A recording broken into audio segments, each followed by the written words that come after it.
Gracias por venir de nuevo al rincón de las historias del juglar. Un auténtico placer saberte al otro lado del micrófono, de verdad. Si la semana pasada te traje una joya del romanticismo español como Gustavo Adolfo Bécquer, hoy quiero acercarte una figura del naturalismo realmente gigante, doña Emilia Pardo Bazán. En contra del romanticismo, el naturalismo concebía que el ser humano está determinado por su entorno y por las circunstancias en las que vive y que, por tanto, es posible analizar su conducta de forma objetiva, como si se tratara de un fenómeno natural más.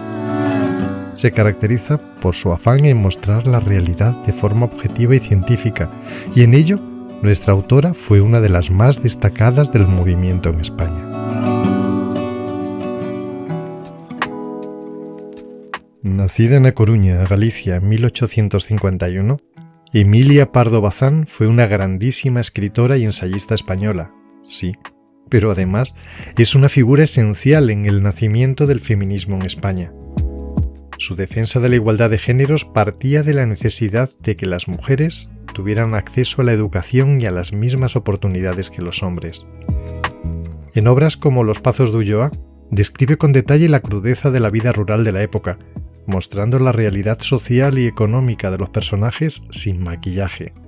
También hace hincapié en analizar las relaciones entre los personajes desde un punto de vista psicológico, mostrando la influencia del medio en su comportamiento y haciendo uso de un lenguaje preciso y técnico, que es propio del naturalismo. La visión igualitaria y feminista que tenía Emilia Pardo Bazán y que hoy podría parecernos evidente en Occidente, era una auténtica revolución a finales del siglo XIX. Por ello utilizó sus mejores armas, la literatura, sus novelas y ensayos, para poner de manifiesto y criticar la hipocresía y la doble moral de la época en relación con las mujeres y exigir así un cambio que tardaría muchas décadas en manifestarse. En su grandísima novela La Madre Naturaleza, Emilia Pardo Bazán presenta a una mujer que se rebela contra los roles tradicionales y que busca la independencia y la realización personal más allá de los estereotipos socialmente aceptados. Rompedor. En muchos de sus ensayos llega incluso a reflexionar sobre el matrimonio de su época como un caso de prostitución legal. En La cuestión palpitante, por ejemplo, aborda temas generales sobre la sociedad o sobre el movimiento naturalista, pero trata además temas tabú, como el matrimonio y la sexualidad, desde una perspectiva feminista inaudita hace más de un siglo, cuestionando el lugar de la mujer en su sociedad. Hasta tal punto llegó el escándalo con este ensayo que le costó su matrimonio, ya que ella se negó a aceptar la prohibición de su marido para que siguiera escribiendo cosas así.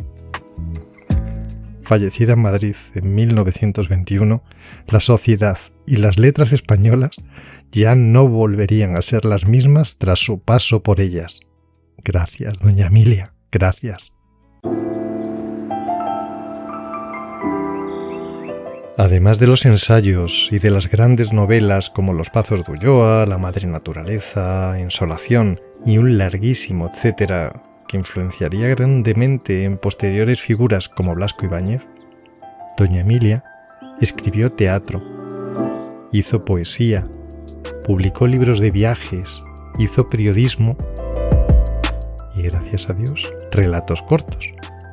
Entre estos, hoy os traigo uno muy breve titulado La Resucitada y publicado en una recopilación de cuentos góticos de la autora que no puedo dejar de recomendaros que busquéis en vuestra librería de referencia. Muchos de ellos, como El vampiro o Un destripador de antaño, a pesar del concepto gótico que planea sobre la recopilación y de tener unos títulos y argumentos que hubieran tentado al mismísimo Bécquer, no dejan de desarrollarse en ese universo naturalista que os describía al principio, y de utilizar un lenguaje y una visión psicológica real y quirúrgica que caracteriza al movimiento, y también por poner de manifiesto la crudeza de la situación de la mujer en la sociedad del siglo XIX. La Resucitada es oscuro, corto, duro, triste y sobre todo maravilloso, de verdad.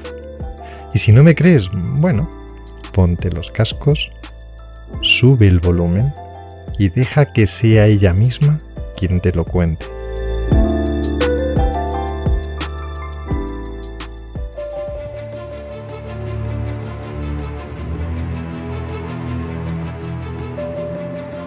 Ardían los 4 blandones soltando gotazas de cera.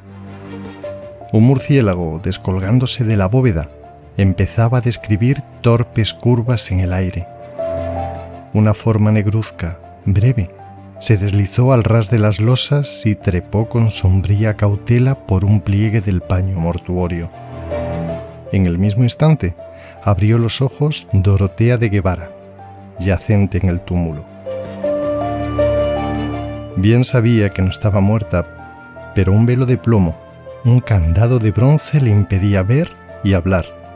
Oía, eso sí, y percibía, igual que se percibe en sueños, lo que con ella hicieron al lavarla y al amortajarla. Escuchó los gemidos del esposo y sintió lágrimas de sus hijos en sus mejillas blancas y yertas.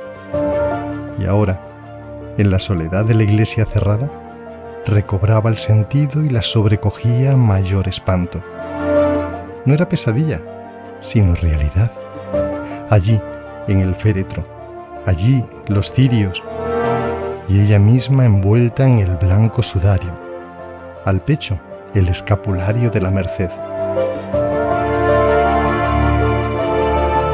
Incorporada ya, la alegría de existir se sobrepuso a todo.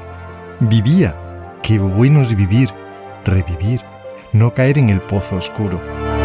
En vez de ser bajada al amanecer en hombros de criados a la cripta, volvería a su dulce hogar y oiría el clamoreo regocijado de los que la amaban y ahora la lloraban sin consuelo. La idea deliciosa de la dicha que iba a llevar a la casa hizo latir su corazón, todavía debilitado por el síncope. Sacó las piernas del ataúd, brincó al suelo y con la rapidez suprema de los momentos críticos cambió su plan. Llamar, pedir auxilio a tales horas sería inútil. Y de esperar al amanecer en la iglesia solitaria no era capaz. En la penumbra de la nave creía que asomaban caras fisgonas de espectros y sonaban dolientes quejumbres de ánimas en pena. Tenía otro recurso: salir por la capilla del Cristo. Era suya. Pertenecía a su familia en patronato. Dorotea alumbraba perpetuamente con rica lámpara de plata a la santa imagen de Nuestro Señor de la Penitencia. Bajo la capilla se cobijaba la cripta, enterramiento de los Guevara Benavides. La alta reja se columbraba a la izquierda afiligranada, tocada a trechos de oro rojizo, rancio.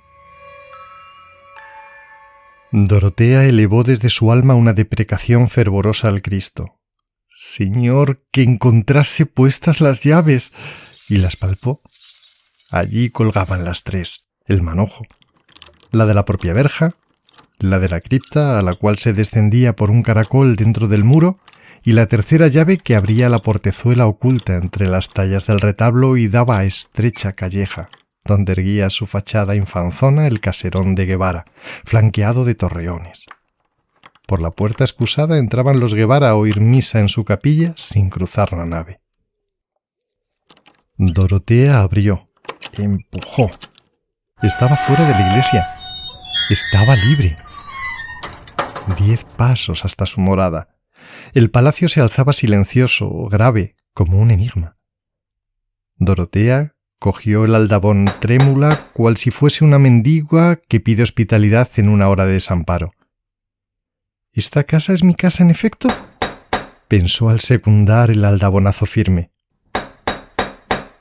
Al tercero se oyó ruido dentro de la vivienda muda y solemne, envuelta en su recogimiento como en larga faldamenta de luto, y resonó la voz de Pedralbar, el escudero que refunfuñaba. ¿Quién? ¿Quién llama a estas horas? Que comido lo vea yo de perros. Abre, Pedralbar, por tu vida. Soy tu señora. Soy doña Dorotea de Guevara. Abre presto. Váyase, no hará mal al borracho. Si salgo, a fe que lo ensarto. Soy doña Dorotea. Abre, ¿no me conoces en el habla? Un reniego enronquecido por el miedo contestó nuevamente. En vez de abrir, Pedralbar subía la escalera otra vez.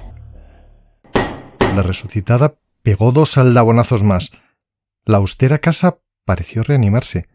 El terror del escudero corrió a través de ella como un escalofrío por el espinazo. Insistía el aldabón, y en el portal se escucharon taconazos, corridas y cuchicheos. Rechinó al final el claveteado portón entreabriendo sus 2 hojas y un chillido agudo salió de la boca sonrosada de la doncella Lucigüela, que elevaba un candelabro de plata con vela encendida y lo dejó caer de golpe. Se había encarado con su señora, la difunta, arrastrando la mortaja y mirándola de hito en hito. Ya pasado algún tiempo, recordaba Dorotea, ya vestida de acuchillado terciopelo genovés, trenzada la crencha con perlas y sentada en un sillón de almohadones al pie del ventanal, que también Enrique de Guevara, su esposo, chilló al reconocerla. Chilló y retrocedió. No era de gozo el chillido, sino de espanto. De espanto, sí. La resucitada no lo podía dudar. Pues acaso sus hijos doña Clara, de 11 años, don Félix, de 9, ¿no habían llorado de puro susto cuando vieron a su madre que retornaba de la sepultura? Y con afligido llanto, más afligido, más congojoso que el derramado al punto en el que se la llevaban. Ella, que creía ser recibida entre aclamaciones de intensa felicidad. Cierto que días después se celebró una función solemnísima de acción de gracias. Cierto que se dio un fastuoso convite a los parientes y allegados. Cierto, en suma, que los Guevara hicieron cuanto cabe hacer para demostrar satisfacción por el singular e impensado suceso que les devolvía a la esposa y a la madre. Pero doña Dorotea, apoyado el codo en la repisa del ventanal y la mejilla en la mano, pensaba en otras cosas. Desde su vuelta al palacio, disimuladamente, todos la oían. Dijérase que el soplo frío de la huesa, el hálito glacial de la cripta flotaba alrededor de su cuerpo. Mientras comía, notaba que la mirada de los servidores, la de sus hijos, se desviaba oblicuamente de sus manos pálidas y que cuando acercaba a sus labios secos la copa de vino, los muchachos se estremecían. ¿Acaso no les parecía natural que comiese y bebiese la gente del otro mundo? Y doña Dorotea venía de ese país misterioso que los niños sospechan aunque no lo conozcan. Si las pálidas manos maternales intentaban jugar con los bucles rubios de don Félix, el chiquillo se desviaba descolorido él a su vez con el gesto del que evita un contacto que le cuaja la sangre. Y a la hora medrosa del anochecer, cuando parecen oscilar las largas figuras de las tapicerías, si Dorotea se cruzaba con doña Clara en el comedor del patio, la criatura, despavorida, huía al modo del que huye de una maldita aparición. Por su parte, el esposo, guardando a Dorotea tanto respeto y reverencia que ponía maravilla, no había vuelto a rodearle con su fuerte brazo la cintura. En vano la resucitada tocaba de arrebol sus mejillas, mezclaba en sus trenzas cintas y aljófares y vertía sobre su corpiño pomitos de esencias de oriente. Al trasluz del colorete se transparentaba la amarillez cérea. Alrededor del rostro persistía la forma de la toca funeral, y entre los perfumes sobresalía el vaho húmedo de los panteones. Hubo un momento en que la resucitada hizo a su esposo lícita caricia. Quería saber si sería rechazada. Don Enrique se dejó abrazar pasivamente, pero en sus ojos, negros y dilatados por el horror que a pesar suyo se asomaba a las ventanas del espíritu, y en aquellos ojos un tiempo galanes, atrevidos y lujuriosos, leyó Dorotea una frase que zumbaba dentro de su cerebro, ya invadido por rachas de demencia. «De donde tú has vuelto, no se vuelve».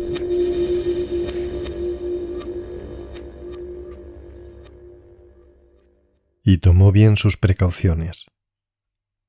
El propósito debía realizarse por tal manera que nunca se supiese nada. Secreto eterno. Se procuró el manojo de llaves de la capilla y mandó fabricar otras iguales a un mozo herrero que partía con el tercio de Flandes al día siguiente. Ya en poder de Dorotea las llaves de su sepulcro, salió una tarde sin ser vista. Cubierta con un manto, se entró en la iglesia por la portezuela, se escondió en la capilla del Cristo y al retirarse el sacristán cerrando el templo, Dorotea bajó lentamente a la cripta, alumbrándose con un cirio prendido en la lámpara. Abrió la mohosa puerta, cerró por dentro y se tendió, apagando antes el cirio con el pie.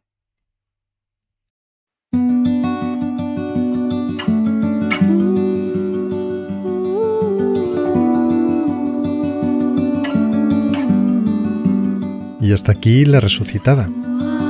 Hoy te confieso que no me he girado con miedo mientras lo relataba, como me pasó la semana pasada.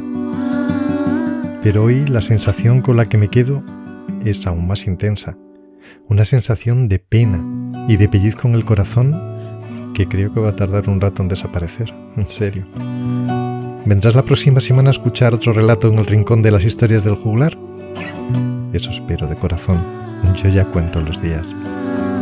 Y por favor recuerda, no dejes nunca de leer y de sorprenderte. Es la vida. Un abrazo muy muy fuerte y hasta que tú quieras.